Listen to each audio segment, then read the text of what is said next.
এমন একটা কুদরতি পরীক্ষা আল্লাহ দিলেন। ওরে আল্লাহর বান্দা যুবক ও আল্লাহর গোলাম, আল্লাহর নবী আইয়ুব, আল্লাহ তাআলা এমন রূপ দিলে তার বিবি ছিল একাধিক, প্রত্যেকটা বিবি একমাত্র রহিমা নামে এক বিবি ছাড়া সব বিবি চলে গেল। 7টা ছেলে ছিল, 7টা মেয়ে ছিল। আল্লাহর কুদরত, আল্লাহ তাআলার কুদরত, 7টা ছেলেও ইন্তেকাল করলো, 7টা মেয়েও ইন্তেকাল করলো। আইয়ুব নবীর ডানে বামে কেউ নাই, একমাত্র বিবি রহিমা ছাড়া আর কেউ নাই। কারণ বিপদের দিনে বোঝা যায় কে আপন।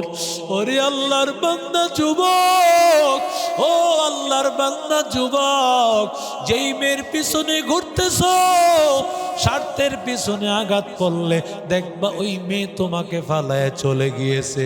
কার পেছনে দৌড়াইয়া জীবন যৌবন নষ্ট করতেছ, না না, ওই মেয়ে তোমার আপন হতে পারে না। যেই মেয়েকে তুমি হালাল ভাবে আল্লাহর হুকুম অনুযায়ী বিবি হিসাবে ঘরে ঢুকাইবা, ওই মেয়েটাই তোমার আপন, ওটাই তোমার জান্নাতের সঙ্গী।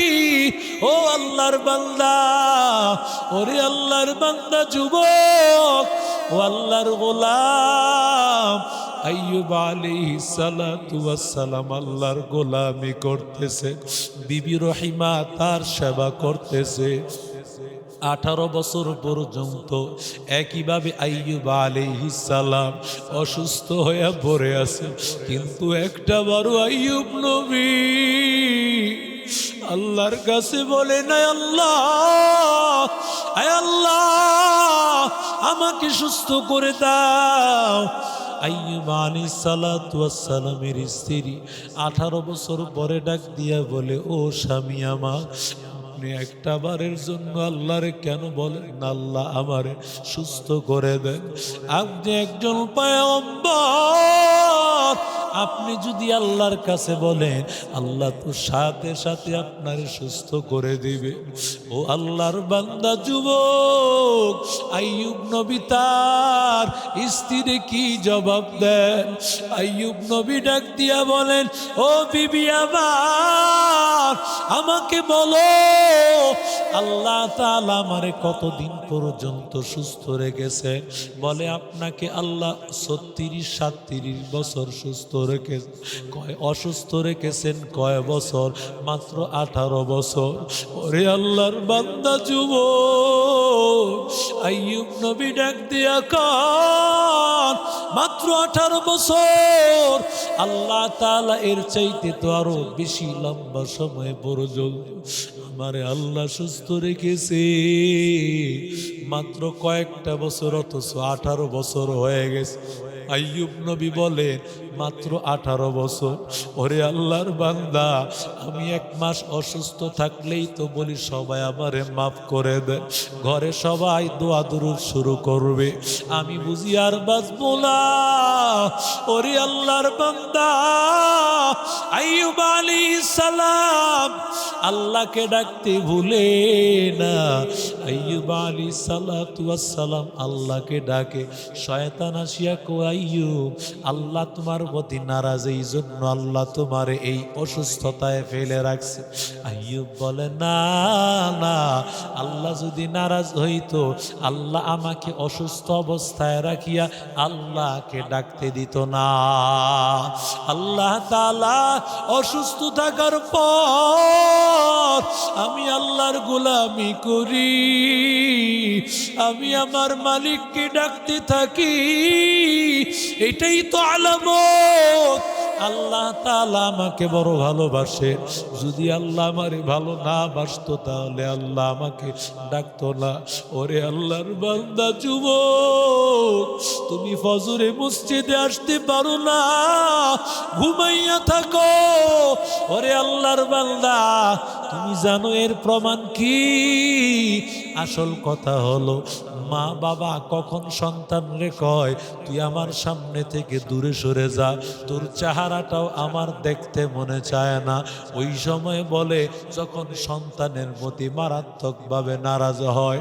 ওরে আল্লাহর বান্দা যুবক, আল্লাহ যখন বান্দার প্রতি নারাজ হয়, আল্লাহ যেন বলে ও গোলাম, আমি আল্লাহ তোর চেহারাটা দেখতে চাই না, তুই আমি আল্লাহর সামনে থেকে সর। আল্লাহ তাআলা যেন আমাকে আল্লাহর রহমতের দুয়ার থেকে, আল্লাহর রহমতের সামনে থেকে সরায়া দেয়। ফজরে হাজির হইতে পারলাম না মানে হলো আল্লাহ যেন আমার প্রতি নারাজ। আল্লাহ যেন বলে ও গোলাম, আমি আল্লাহ তোরে দেখতে চাইলাম। ও গাজীপুরের যুবক, ও আল্লাহর বান্দা, আইয়ুব নবী বলেন মুসিবতে পড়ি আমি আল্লাহকে ডাকি, এর প্রমাণ হলো আল্লাহ আমার প্রতি রাজি আছে।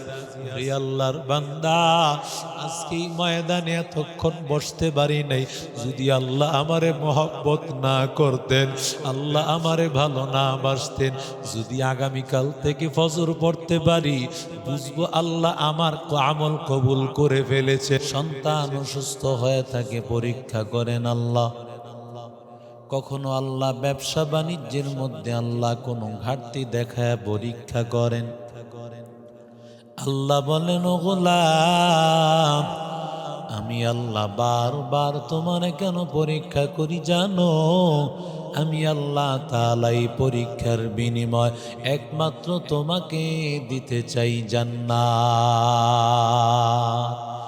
আতিনা ফি দার দুনিয়া না হাসান, আতিনা ফি দার উকবানা হাসান, ইয়া গিয়াসাল মুস্তাগীসিন হদিনা লফতিখারা বিল উলুমি ওয়াল গিনা, কাদের কুদরত দারি বরকামালান তারাব্বি أنت حسبي ذو الجلال, تو ہی قادر جلیل لا جہادار, بہر حال تو ہی میرا نگہدار।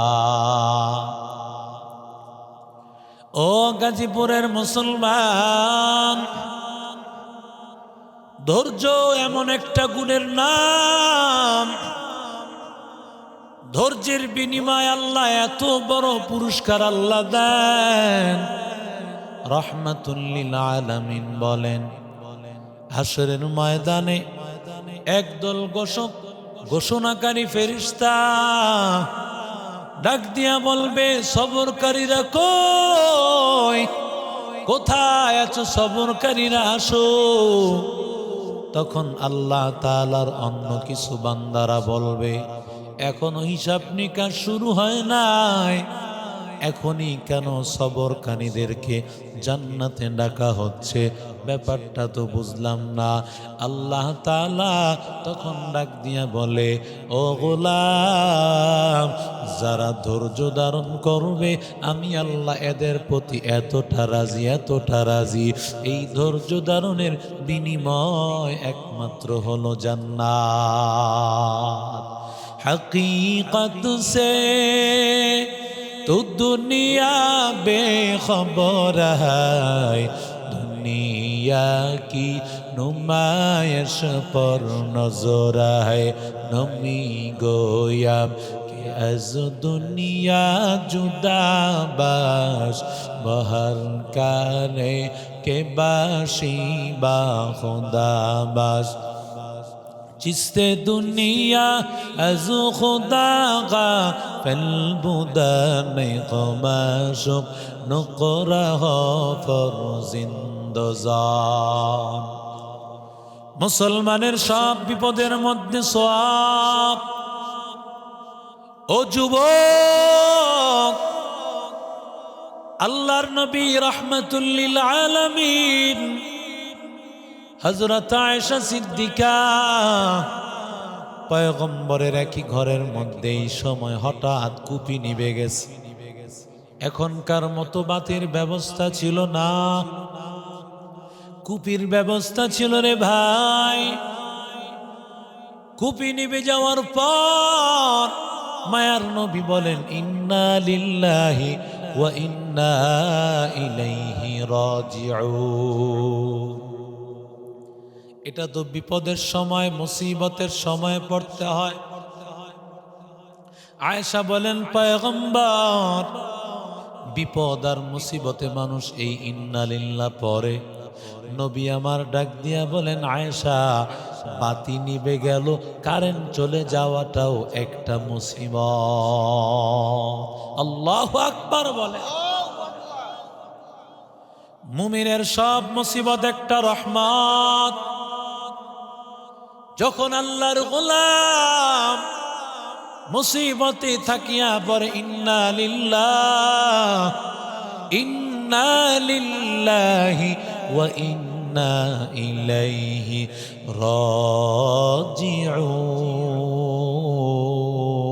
রাজিউন। নবী আমার বলেন, এটা হলো কোরআনের শব্দ। আর নবী আরেকটু দোয়া এর সাথে শিখায় দিয়েছেন, আল্লাহুম্মা আজুরনি ফি মুসিবাতি ওয়াখলুফনি খায়রাম মিনহা। আয় আল্লাহ, তুমি আমার এই মুসিবতে আল্লাহ ধৈর্য ধারণের তৌফিক দাও, আর এর বিনিময় উত্তম বদলা আল্লাহ তুমি দিয়া দাও। আরো জোরে বলে। এই দোয়াটা না পড়তে পারেন, ইন্না লিল্লাহ তো সবাই পারে, সাথে এতটুকু বলবেন, ও যুবক একটু খেয়াল করে শুনো, কত অন্যায় ভাবে সময় নষ্ট করেছো। বিপদ আসে বাবা, প্রতিটা মুসলমানের বিপদ।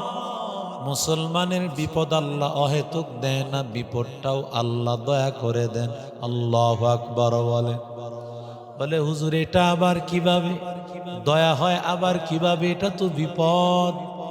রাহমাতুল লিল আলামিন বলেন, ইযা হাব্বাল্লাহু আবদান সাব্বা আলাইহিল বালাআ সাব্বা। রাহমাতুল লিল আলামিন বলেন, যারে আল্লাহ বেশি ভালোবাসে বিপদ আর মুসিবত তার উপর একটার উপর আসতে থাকে। সকালবেলা একটা বিপদ, বিকাল বেলায় বিপদ। বিপদ কাটতে চায় না, মনে হয় যেন বিপদ হাতে ধরাধরি করে হাঁটে। সকালে একজন যায়, বিকালে আরেকজন হাজির। দেখেন না, অনেকে বলে হুজুর আজকে আমার একটা বিপদ, কালকে আমার সন্তানের পরে আমার স্ত্রী, ঘরের মধ্যে একটার পর একটা বিপদ লেগে থাকে। ওরে বান্দা, বিপদ আল্লাহর পক্ষ থেকে রহমত। বলবে হুজুর বুঝার উপায় কি? বিপদটা কখন রহমত হবে, আবার বিপদ কখনো গজব হয়। দুইটা জিনিস, এক বিপদ হবে রহমত, আরেক বিপদ হবে গজব। ও গাজীপুরের যুবক, বুঝার আলামত কি? বিপদে পড়ার পর বান্দা যদি আল্লাহর উপর আপত্তি করে, আল্লাহ তুমি শুধু আমারই দেখলা, একটার পর একটা বিপদ শুধু আমারই দাও। আছে না নাই? আরো জোরে কন। মহিলারা বেশিরভাগ বলে, আল্লাহ শুধু আমারই দেহে, খালি আমারই জাতে, খালি আমারই তরে। কথা কোন ঠিক না বেঠিক? এটা তোমার জন্য গজব। আর বিপদ আসার পর বান্দা যখন ধৈর্য ধারণ করি আল্লাহকে বলবা, আল্লাহ বিপদ দিয়েছো, আল্লাহ তুমি, আয় আল্লাহ বিপদ আমার জন্য বড় কঠিন হয়ে গেছে। আয় আল্লাহ বিপদের উপর ধৈর্য ধারণ করার তৌফিক নাই। আয় আল্লাহ সাহায্য করো। আয় আল্লাহ বিপদটাও তোমার জন্য, আল্লাহ তোমার পক্ষ থেকে রহমত। বিপদ দূর করে দিয়া রহমত দিয়া আমাকে ভরপুর করে দাও। ওরে নবীর আশিক উম্মতির দল, আইয়ুব আলাইহিস সালাম, আসমানে আইয়ুব নবীর প্রশংসা। আল্লাহ তাআলা ফেরেশতাদের সাথে আইয়ুব নবীর প্রশংসা করতেছেন। ভালো করে মনে রাখবেন, নবীর সুখ শয়তানের সহ্য হয় না, আলেমের সুখ মানুষ রূপী শয়তানের সহ্য হয় না। অনেকে মনে করে হুজুর আবার বাড়িওয়ালা হয় কেন? কথা কন না কেন? আরে কথা কয় না, আছে না নাই? হুজুর আবার গাড়িওয়ালা হয় কেমনে? হুজুর জুরে হাঁটলেও দোষ। মনে হয় আজকে দাওয়াত আছে রে, কথা কয় না, ঠিক না বেঠিক? আস্তে হাঁটলেও কয় আজকে মনে হয় দাওয়াত নাই, মনটা খারাপ। কথা কন ঠিক না বেঠিক?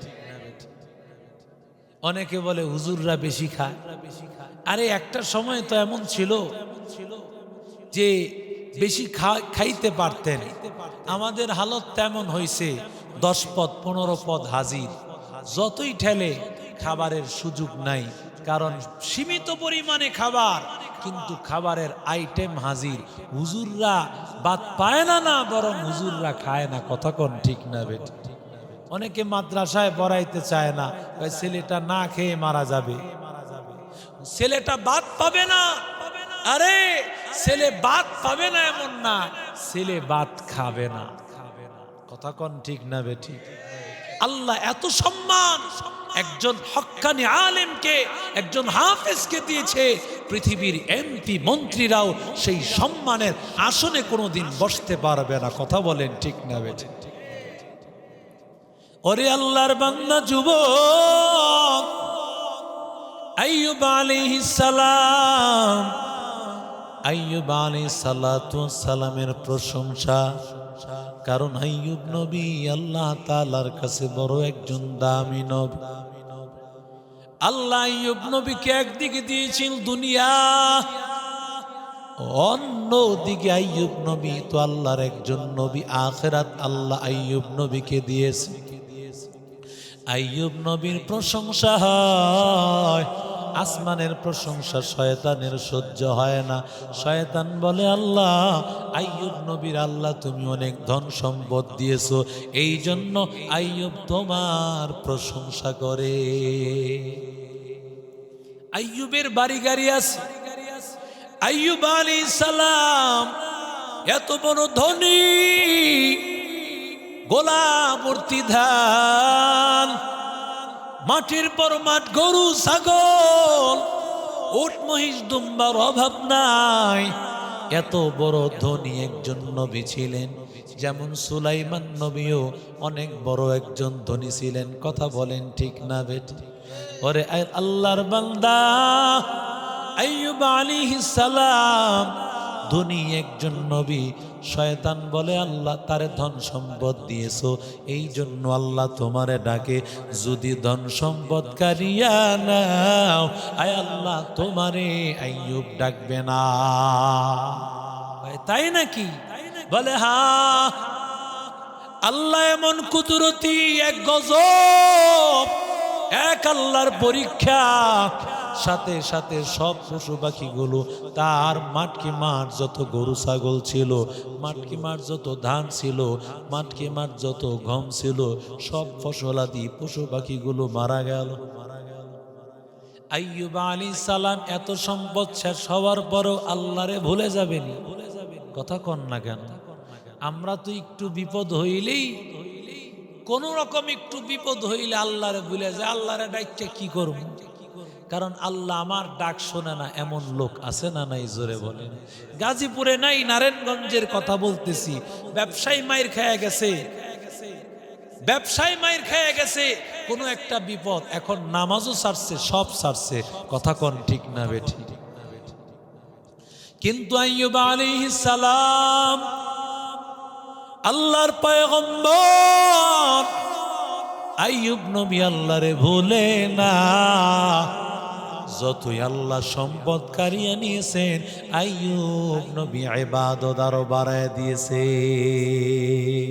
জিন্দগি মে বন্দগি তু করনা है,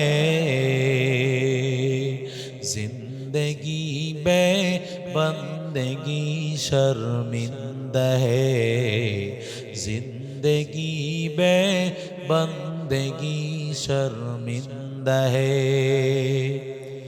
आयते हम कुछ न कुछ खरीदने को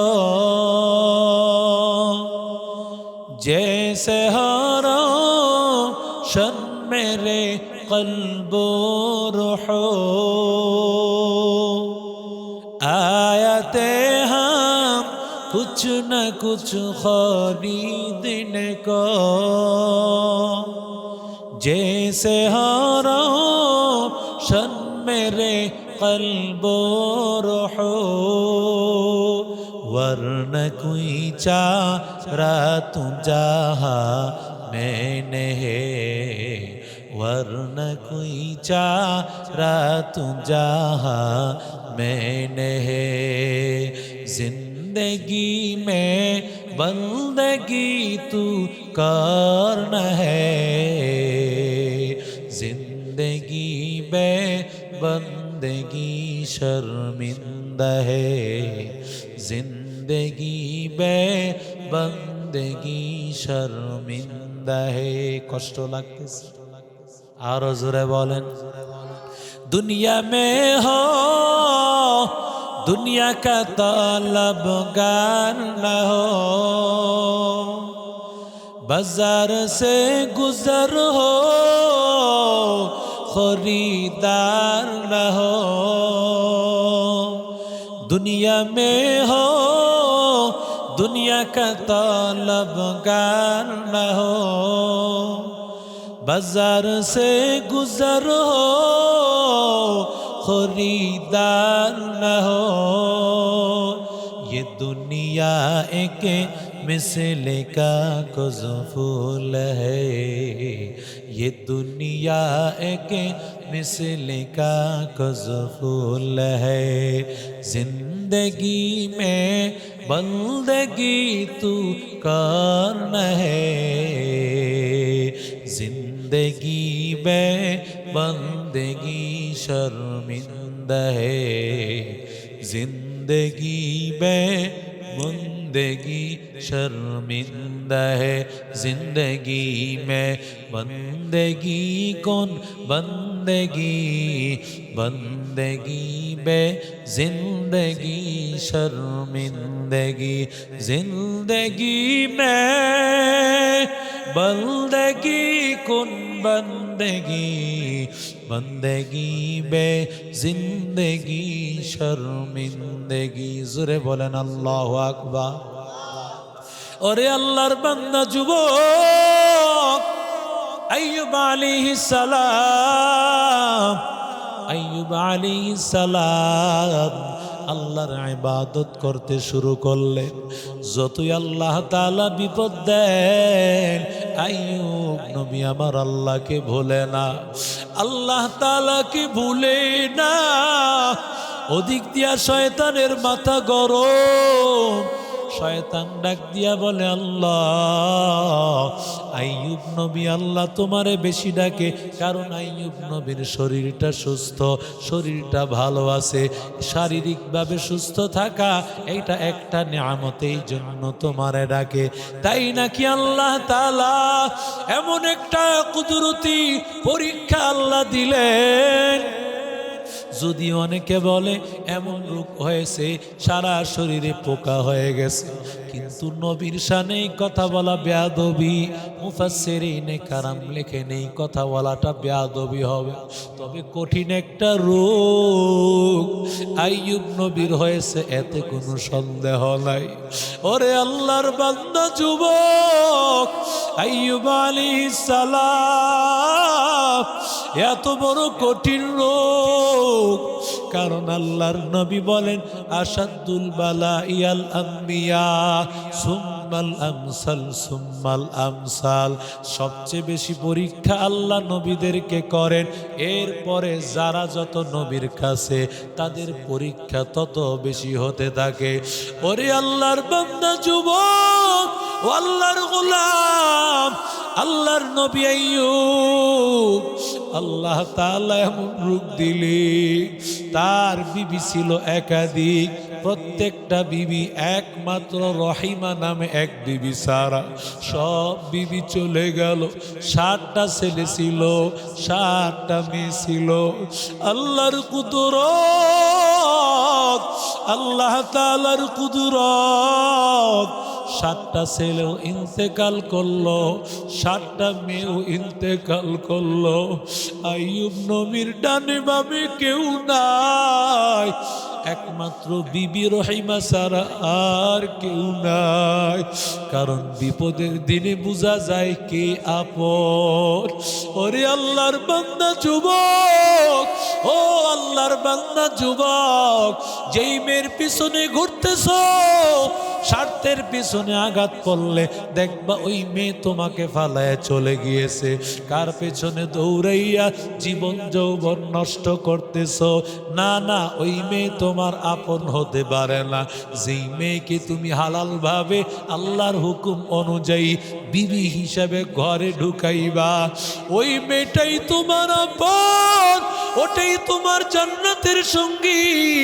ও আল্লাহর বান্দা, ওরে আল্লাহর বান্দা যুবক, ও আল্লাহর গোলাম, আইয়ুব আলাইহিস সালাতু ওয়াস সালাম আল্লাহর গোলামি করতেছে, বিবি রহিমা তার সেবা করতেছে।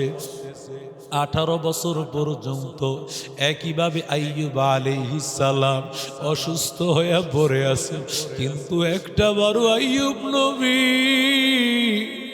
আল্লাহর কাছে বলে না, আল্লাহ, আয় আল্লাহ, আমাকে সুস্থ করে দাও। আইয়ুব আলাইহিস সালাতু ওয়াস সালামের স্ত্রী 18 বছর পরে ডাক দিয়া বলে, ও স্বামী আমার, আপনি একটা বারের জন্য আল্লাহরে কেন বলেন না, আল্লাহ আমারে সুস্থ করে দেন? আপনি একজন পয়গম্বর, আপনি যদি আল্লাহর কাছে বলেন আল্লাহ তো সাথে সাথে আপনার সুস্থ করে দিবে। ও আল্লাহর বান্দা যুবক, আইয়ুব নবী তার স্ত্রীরে কি জবাব দেন? আইয়ুব নবী ডাক দিয়া বলেন, ও বিবি আমার, আমাকে বলো আল্লাহ তাআলা আমারে কতদিন পর্যন্ত সুস্থ রেখেছে? বলে, আপনাকে আল্লাহ 36-37 বছর সুস্থ রেখেছেন। কয় অসুস্থ রেখেছেন কয় বছর? মাত্র 18 বছর। ওরে আল্লাহর বান্দা যুবক, আইয়ুব নবী ডাক দিয়া কন, মাত্র 18 বছর। আল্লাহ তাআলা এর চাইতে তো আরো বেশি লম্বা সময় পর্যন্ত আমারে আল্লাহ সুস্থ রেখেছে। মাত্র কয়েকটা বছর, অথচ 18 বছর হয়ে গেছে। আইয়ুব নবী বলে, মাত্র 18 বছর। ওরে আল্লাহর বান্দা, আমি 1 মাস অসুস্থ থাকলেই তো বলি সবাই আমারে মাফ করে দেয়, ঘরে সবাই দোয়া দুরূদ শুরু করবে, আমি বুঝি আর বাঁচবো না। ওরে আল্লাহর বান্দা, আইয়ুব আলাইহিস সালাম আল্লাহকে ডাকতে ভুলে না। আইয়ুব আলাইহিস সালাতু ওয়াস সালাম আল্লাহকে ডাকে, শয়তান আসিয়া কয়, আইয়ুব, আল্লাহ তোমার প্রতি নারাজ, এই জন্য আল্লাহ তোমার এই অসুস্থতায় ফেলে রাখছে। আইয়ুব বলে, না না, আল্লাহ যদি নারাজ হইতো আল্লাহ আমাকে অসুস্থ অবস্থায় রাখিয়া আল্লাহকে ডাকতে দিত না। আল্লাহ তাআলা অসুস্থ থাকার পর আমি আল্লাহর গোলামি করি, আমি আমার মালিককে ডাকতে থাকি, এটাই তো আলামত আল্লাহ তাআলা আমাকে বড় ভালোবাসে। যদি আল্লাহ আমারে ভালো না বাসতো তাহলে আল্লাহ আমাকে ডাকতো না। ওরে আল্লাহর বান্দা যুবক, তুমি ফজরে মসজিদে আসতে পারো না, ঘুমাইয়া থাকো। ওরে আল্লাহর বান্দা, তুমি জানো এর প্রমাণ কি? আসল কথা হলো মা বাবা কখন সন্তান রে কয় তুই আমার সামনে থেকে দূরে সরে যা, তোর চেহারাটাও আমার দেখতে মনে চায় না।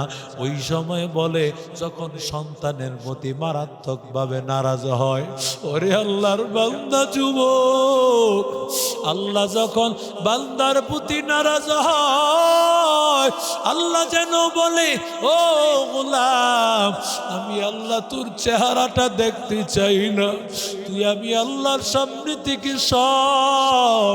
আল্লাহ তাআলা যেন আমাকে আল্লাহর রহমতের দুয়ার থেকে, আল্লাহর রহমতের সামনে থেকে সরায় দেয়। ফজরে হাজির হইতে পারলাম না মানে হলো আল্লাহ যেন আমার প্রতি নারাজ। আল্লাহ যেন বলে ও গোলাম, আমি আল্লাহ তোরে দেখতে চাইলাম। ও গাজীপুরের যুবক, ও আল্লাহর বান্দা, আইয়ুব নবী বলেন মুসিবতে পড়ি আমি আল্লাহকে ডাকি, এর প্রমাণ হলো আল্লাহ আমার প্রতি রাজি আছে। রে আল্লাহর বান্দা, আজকে এই ময়দানে এতক্ষণ বসতে পারি নাই, যদি আল্লাহ আমারে মহব্বত না করতেন, আল্লাহ আমারে ভালো না বাসতেন, যদি আগামীকাল থেকে ফজর পড়তে পারি, বুঝবো আল্লাহ আমার আমল কবুল করে ফেলেছেন, আজকের মাহফিল কবুল